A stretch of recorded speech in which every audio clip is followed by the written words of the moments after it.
Hello everyone, welcome to all in my YouTube channel Asha Kuntal Nursing Classes. Today's class topic is Structure of Uterus Part 2. इस topic पे हम एक previous video बना चुके हैं जिसमें हमने यूट्रस क्या होता है, यूट्रस कहाँ ऑक्यूपाई करता है एंड यूट्रस के पार्ट्स के बारे में हम डिटेल स्टडी कर चुके हैं. सो अभी हम स्ट्रक्चर के बारे में बात करते हैं. तो अपनी क्लास शुरू करते हैं. Structure of uterus. So uterus की जो वॉल हैं, यूट्रस की जो वॉल हैं वो कंपोज करती हैं 3 लेयर्स ऑफ टिश्यूज से. मीन्स 3 लेयर्स ऑफ टिश्यूज से मिलकर के यूट्रस की वॉल्स का निर्माण होता है. ये यूट्रस की वॉल्स हैं, इनका निर्माण होता है. ठीक है, ये तीनों लेयर्स जो हैं कौन कौन सी हैं? Perimetrium, myometrium and endometrium. So perimetrium को हम आउटर लेयर कहते हैं. ये आउटर लेयर है. एंड अगर हम इस वर्ड की बात करें तो पेरी एंड मैट्रियम दो वर्ड से मिलकर के बनी हुई है. मैट्रियम मीन्स होता है layer of uterus, okay. And peri means होता है अराउंड, मीन्स चारों तरफ से, यानी वो परत जो यूट्रस को चारों तरफ से कवर किए हुए है. ये देखिए, ये है पेरीमेट्रियम. ये पूरा आउटर जो लेयर है, ये पूरी लेयर यहाँ से इस तरीके से ये कवर की हुई है. इस लेयर को हम बोल रहे हैं perimetrium, okay. Myometrium means, myo means होता है middle, middle. And metrium means layer of uterus, यानी वो परत जो यूट्रस को मिडिल से कवर कर रही है, मिडिल का निर्माण कर रही है, बीच में बना रही है, बीच इसका पूरा दोनों लेयर्स के बीच में प्रेजेंट है ये वाला स्ट्रक्चर, ओके. सो इसको हम कहते हैं मायोमेट्रियम. एंड नेक्स्ट है endometrium. Endo means inner, inner, inner layer of uterus. So ये जो परत है ये है एंडोमेट्रियम, ओके. बोथ साइड, इधर भी ये क्या है? एंडोमेट्रियम, जो अंदर की लाइनिंग बनाती है एंड यूट्राइन कैविटी का निर्माण करती है, ओके. अब इनको हम डिटेल स्टडी इनकी करते हैं बारी बारी से, ओके. सो नेक्स्ट हमारा है first of all perimetrium, okay. तो पेरीमेट्रियम क्या है? This is peritoneum. ये एक पेरिटोनियम की लेयर है. जो पेरिटोनियम एब्डोमिनल ऑर्गन्स को कवर कर रही है वही पेरिटोनियम, ये देखिए, ये अम्लाइकस हो गया, एक ह्यूमन बॉडी है ये अम्लाइकस. तो पेरिटोनियम कुछ इस तरीके से रिप्रोडक्टिव ऑर्गन से होती हुई इस तरीके से डाइजेस्टिव सिस्टम को, इस तरीके से ऑर्गन्स को ये कवर करती है, digestive system and pelvic reproductive system को, ओके. सो ये जो पेरीमेट्रियम है, यही पेरीमेट्रियम यूट्रस के बाहरी जो परत है, यूट्रस की जो बाहरी लेयर है उसको भी कंपोज कर रही है इस तरीके से, okay. And distributed differently on the various surface of uterus. और ये यूट्रस के सरफेस पर डिफरेंट डिफरेंट तरीके से ये डिस्ट्रीब्यूट होती है. आगे अलग तरीके से डिस्ट्रीब्यूशन है इसका एंड पीछे अलग तरीके से है. ये एक हम डायग्राम बना रहे हैं. ये है urinary bladder and this is vagina and this is uterus and ये है रेक्टम, ओके. तो ये इस तरीके से लेटरल व्यू है ये ऑर्गन्स का.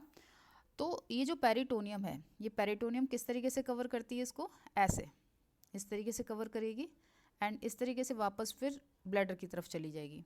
एंड ऐसे ही यहाँ पे भी ये बैक जा करके फोल्ड बना के रेक्टम के ऊपर होके निकल जाती है, ओके. तो इसकी बात हम यहाँ नेक्स्ट पॉइंट में इसके बारे में ही बताया गया है. देखिए एंटीरियरली, ये देखिए सामने की तरफ से anteriorly it lies over the fundus. Fundus, ये वाला पार्ट जो है ये फंडस है.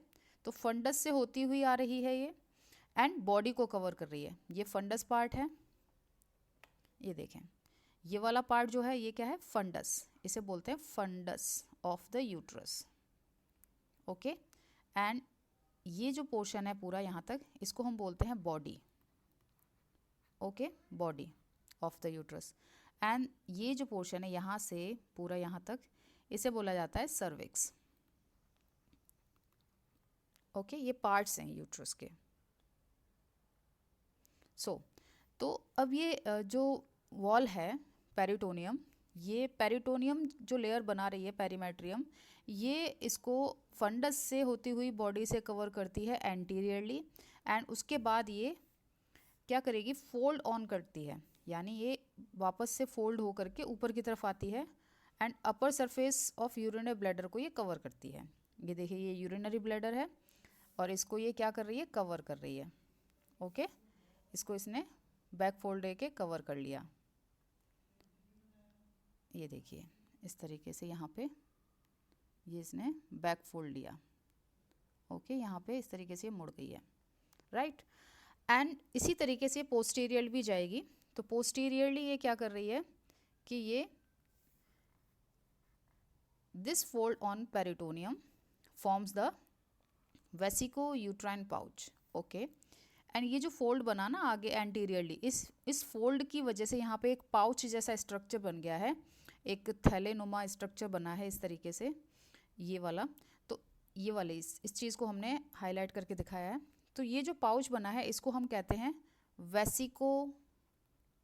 Vesico uterine, okay. Uterine word uterus के लिए यूज़ हो रहा है, एंड वेसिको वर्ड जो है वो यूरिनरी ब्लैडर के लिए यूज़ हो रहा है, यानी वो पाउच जो बन रहा है यूरिनरी ब्लैडर एंड यूट्रस के बीच में, राइट। तो वो हो गया vesico uterine pouch. And posteriorly अगर हम इसकी बात करें तो पोस्टीरियरली ये क्या कर रही है कि पेरिटोनियम कवर कर रही है बैक साइड से रेक्टम को, ठीक है। रेक्टम को फोल्ड करके वापस चली जा रही है। देखिए, posteriorly peritoneum covers the fundus body and cervix, right, and it folds back onto the rectum to form recto-uterine pouch और pouch of Douglas। ये देखिए बैक साइड में ये फंडस को कवर कर रही है, बॉडी को कवर कर रही है एंड यूट्रस को कवर कर रही है, और इसको कवर करने के बाद ये वापस जा रही है और रेक्टम को कवर कर रही है, ओके। एंड इस वजह से यहाँ पर भी एक पाउच लाइक स्ट्रक्चर बन रहा है कुछ इस तरीके से, और इस स्ट्रक्चर को हम कह रहे हैं क्योंकि ये बन रहा है यूट्रस एंड रेक्टम के बीच में, तो इसको हम बोल रहे हैं रेक्टो यूट्राइन पाउच और पाउच ऑफ डगलस, ओके। दो पाउच बन रहे हैं, वेसिको यूट्राइन पाउच एंटीरियरली बन रहा है, किस किस के बीच में बन रहा है, यूरिनरी ब्लैडर एंड यूट्रस के बीच में, एंड पोस्टीरियरली बन रहा है रेक्टो यूट्राइन पाउच जो फॉर्म हो रहा है रेक्टम एंड यूट्रस के बीच में, ओके। नेक्स्ट लेयर की बात करें तो नेक्स्ट लेयर है मायोमेट्रियम, ओके, यानी कि मिडिल लेयर ऑफ यूट्रस। ये जो मिडिल लेयर है काफ़ी थिकेस्ट लेयर होती है, okay. This is the thickest layer of tissues in uterine wall. Uterus की 3 लेयर्स हैं और इन तीनों लेयर्स में मायोमेट्रियम सबसे थिकेस्ट होती है। It is a mass of smooth muscles fibres. क्यों होती है ये थिकेस्ट? क्योंकि इसके अंदर बहुत सारी मात्रा में, बहुत सारे अमाउंट में मास पाया जाता है, मासेस पाए जाते हैं, ठीक है। मास यानी बहुत ज़्यादा मात्रा में स्मूथ मसल फाइबर्स पाए जाते हैं। स्मूथ मसल फाइबर्स बहुत ज़्यादा मात्रा में मिलते हैं, इस वजह से ये लेयर काफ़ी थिकेस्ट होती है। और इंटरलेस्ड, और इन फाइबर्स के बीच में interlaced areolar tissues, blood vessels and nerves पाई जाती हैं। इंटरलेस्ड का मतलब होता है कुछ इस तरीके से जिग जैग मैनर, ओके। इस तरीके से शू लैसेस होते हैं, इस तरीके से इनका फॉर्मेशन रहेगा। ये स्मूथ मसल के फाइबर हैं, इनके बीच में एरियोलर टिश्यू भरा रहेगा इस तरीके से। ब्लड वेसल्स जाएंगी साइड से यहाँ से इसको कवर करती हुई, एंड नर्व्स भी इसमें होके एंटर करेंगी। तो इस वजह से काफ़ी ज़्यादा डेंस यहाँ स्ट्रक्चर देखने को मिलता है मायोमेट्रियम का। ओके, आगे बात करते हैं इनर लेयर की, एंडोमेट्रियम की। So this is columnar epithelium covering a layer of connective tissue. Okay, ये एपिथेलियम, कॉल्यूमनर एपिथेलियम की एक परत होती है, उस परत के ऊपर कॉल्यूमनर एपिथेलियम, बेसमेंट मेम्ब्रेन, इसके ऊपर ये लंबी लंबी सेल्स रेक्टेंगुलर और कॉल्यूमनर शेप में, ये इस तरीके से। तो ये जो सेल्स हैं, ये इनका अरेंजमेंट कुछ इस तरीके से रहता है, और इन सेल्स के ऊपर यहाँ कवरिंग रहती है कनेक्टिव टिश्यूज़ की। ओके, इस तरीके से कवरिंग रहती है इनके ऊपर। ओके, और इस कनेक्टिव टिश्यू की इस कवरिंग के अंदर म्यूकस सिक्रेट करने वाली कुछ ग्लैंड्स प्रेजेंट रहती हैं, जो म्यूकस सिक्रेट करती हैं। ओके, ट्यूबुलर ग्लैंड्स प्रेजेंट रहती हैं जो म्यूकस सिक्रेट करती हैं, और इस म्यूकस सिक्रेट करने की एक्टिविटी की वजह से यूट्रस की कैविटी, यूट्रस की जो कैविटी है, जो इस तरीके से फॉर्म हो रही है, ठीक है, यहाँ पे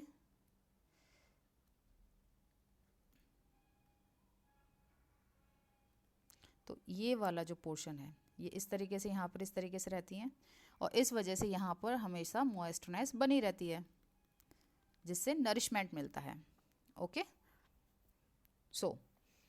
तो एंडोमेट्रियम कॉल्यूमनर एपिथेलियम की बनी होती हैं, और इन कॉल्यूमनर एपिथेलियम के ऊपर एक पतली सी परत होती है कनेक्टिव टिश्यू की, और इस कनेक्टिव टिश्यू में म्यूकस सिक्रीट करने वाली ट्यूबुलर ग्लैंड्स प्रेजेंट रहती हैं।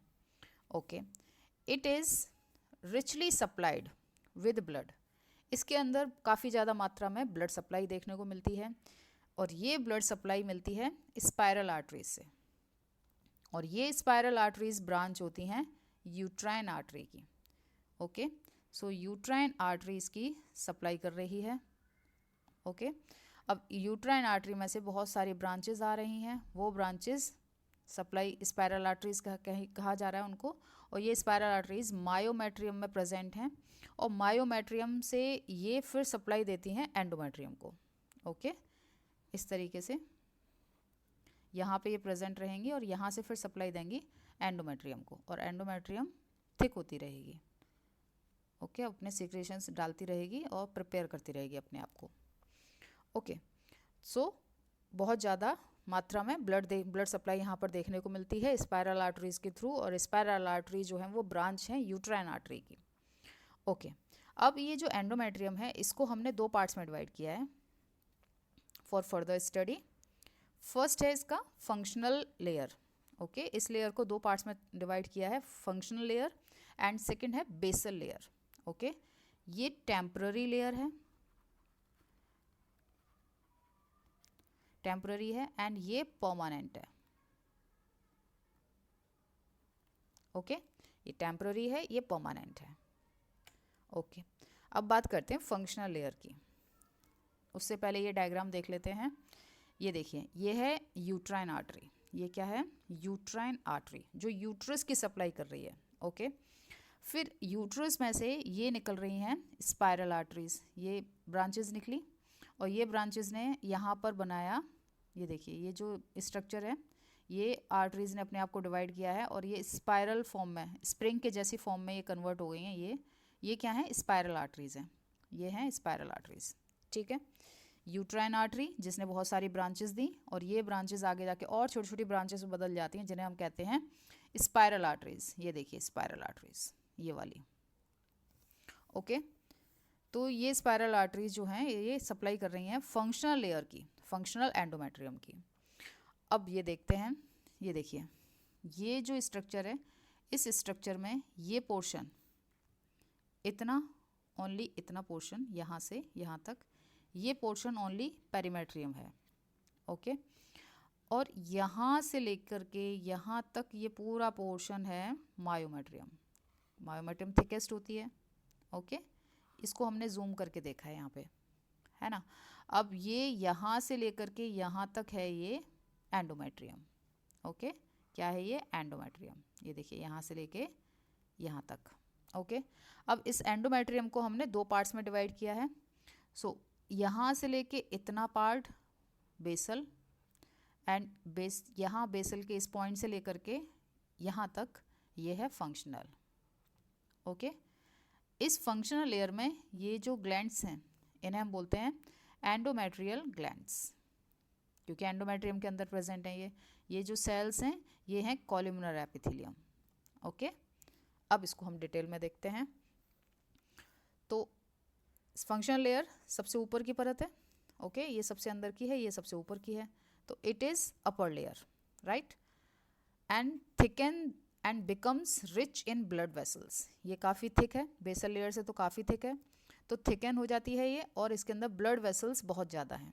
Okay okay, first half of the menstrual cycle, और ऐसा ये कब होता है कि जब ये थिक हो जाए और इसके अंदर ब्लड सप्लाई बहुत ज़्यादा हो। हमेशा नहीं रहती है, ये एक पर्टिकुलर टाइम तक रहती है, और वो पर्टिकुलर टाइम कब है, तो हमें पता है कि हम जो मेंस्ट्रुअल साइकिल रहती है फीमेल्स में वो 0 to टाइम पीरियड जो है 28 डेज़ का रहता है।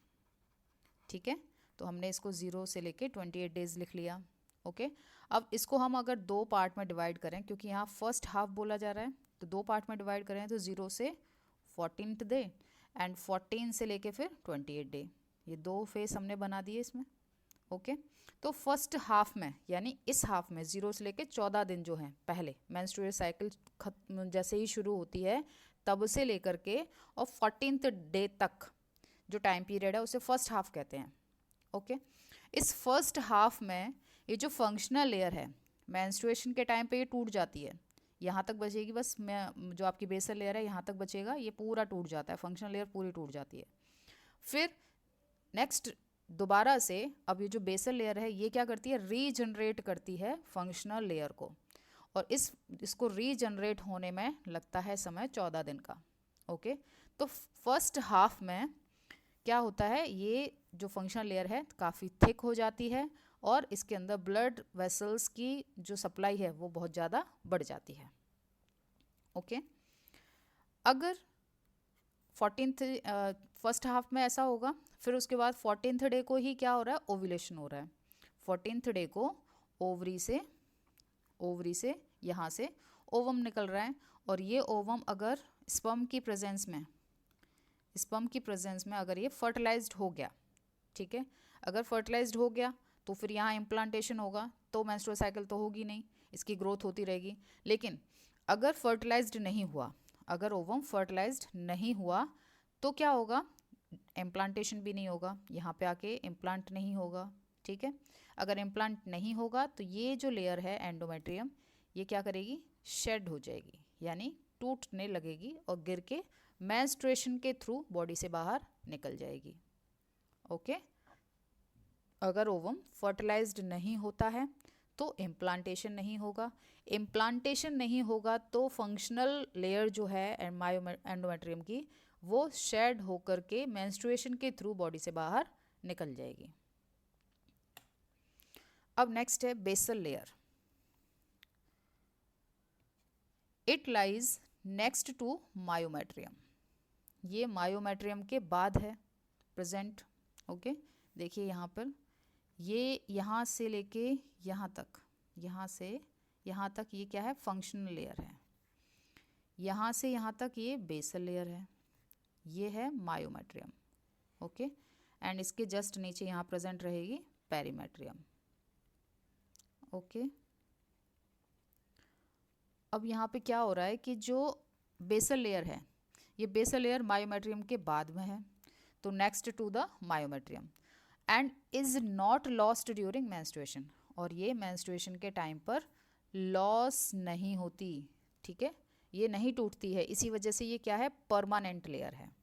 So it is the permanent layer from which, जहाँ से फ्रेश फंक्शनल लेयर रीजनरेट होगी ड्यूरिंग ईच साइकिल, यानी हर मेंस्ट्रुएशन की साइकिल जैसे शुरू होगी उस साइकिल में हर बार फ्रॉम बेसल लेयर से फंक्शनल लेयर बनती रहेगी। ओके, हर बार ये फंक्शनल लेयर बनेगी, एंड हर बार ये अगर इम्प्लांटेशन नहीं होता, फर्टिलाइजेशन नहीं होता तो ये शेड हो जाएगी, टूट के बाहर निकल जाएगी, फिर से नई फंक्शनल लेयर का निर्माण होगा फिर अगर प्रेगनेंसी नहीं होती है यानी फर्टिलाइजेशन नहीं होता, इम्प्लांटेशन नहीं होता, तो फिर से ये टूट जाएगी। यही क्रम लगातार चलता रहता है हर साइकिल में। ओके, अब नेक्स्ट बात करते हैं कि इसका जो मायोमेट्रियम का यहाँ से ये जो आर्टरीज जा रही हैं, ये आर्टरीज आगे जाके देखिए ये स्पायरल आर्टरीज में कन्वर्ट हो गई हैं। तो इस तरीके से स्ट्रक्चर फॉर्म होता है स्पायरल आर्टरीज का। मायोमेट्रियम में ब्लड वेसल्स देखने को मिल रही हैं। ये blood vessels basal layer and functional layer में स्पायरल आर्टरीज में कन्वर्ट हो जाती हैं। ओके ओके, अब बात करते हैं सर्विक्स की। तो जो एंडोमेट्रियम जो है, एंडोमेट्रियम क्या करता है कि एंडोमेट्रियम की जो अंदर जो लेयर जो है एंडोमेट्रियम, वो उसकी कुछ पार्ट, उस एंडोमेट्रियम का कुछ पार्ट सर्विक्स के 2/3 पार्ट का निर्माण करेगा। ओके, जैसे ये सर्विक्स है, तो इस तरीके से अगर हम इसको 3 पार्ट्स में डिवाइड करें इस तरीके से, तो इसका 2/3 पार्ट यानी इतने पार्ट की जो लाइनिंग है ये एंडोमेट्रियम की लाइनिंग से मैच करेंगी, क्योंकि ये लाइनिंग एंडोमेट्रियम की ही है। ओके, तो देखिए the upper 2/3 of the cervical canal, इसे सर्वाइकल कैनाल बोलेंगे। तो सर्वाइकल कैनाल की 2/3 जो पार्ट है, ऊपरी 2/3 अपर 2/3, ये लाइंड रहता है विद म्यूकस मेम्ब्रेन से। ओके, म्यूकस मेम्ब्रेन से लाइंड रहता है और ये म्यूकस मेम्ब्रेन एंडोमेट्रियम है। ओके, एंड इसका सर्विक्स का लोअर पार्ट, जो लोअर पार्ट है, म्यूकोजा उसकी चेंज हो जाती है, यानी इनर लेयर जो है वो चेंज हो जाएगी। कैसे चेंज होती है? अब ये लेयर जो है ये बिकमिंग स्ट्रेटिफाइड स्क्वेमस एपिथेलियम। ये फिर कैसी हो जाएगी? स्ट्रेटिफाइड स्क्वेमस एपिथेलियम हो जाएगी। जो म्यूकोज लेयर थी, म्यूकोजा लेयर, ये म्यूकोजा लेयर अब एंडोमेट्रियम जैसी नहीं रहेगी। जैसे जैसे ये वेजाइना के नज़दीक आता जाएगा पोर्शन इसका सर्विक्स का, वैसे वैसे इसकी लाइनिंग्स चेंज हो जाएंगी, और चेंज होके जो वेजाइना की इनर मोस्ट लेयर की जो लाइनिंग है, वही लाइनिंग इस पार्ट की बन जाएंगी सर्विक्स के। तो वेजाइना की इनर मोस्ट लेयर क्या है? Stratified squamous epithelium. तो lower part of the cervix की जो इनर म्यूकोजा जो रहेगी, वो भी कैसी हो जाएगी? स्ट्रेटिफाइड स्क्वेमस एपिथेलियम की। Okay, which merges with the lining of the vagina itself, और ये धीरे आगे जा कर के वेजाइना की इनर मोस्ट जो लाइनिंग है उसी के साथ में मर्ज हो जाएगी। इस तरीके से सर्विक्स जो है वो एक कनेक्शन का काम करता है यूट्रस की बॉडी के साथ में एंड नीचे वेजाइना के साथ में। ओके, तो आई होप ये क्लास आपको समझ में आई होगी। कोई आपकी अगर क्वेरी है तो आप कमेंट करके बताएं। ओके।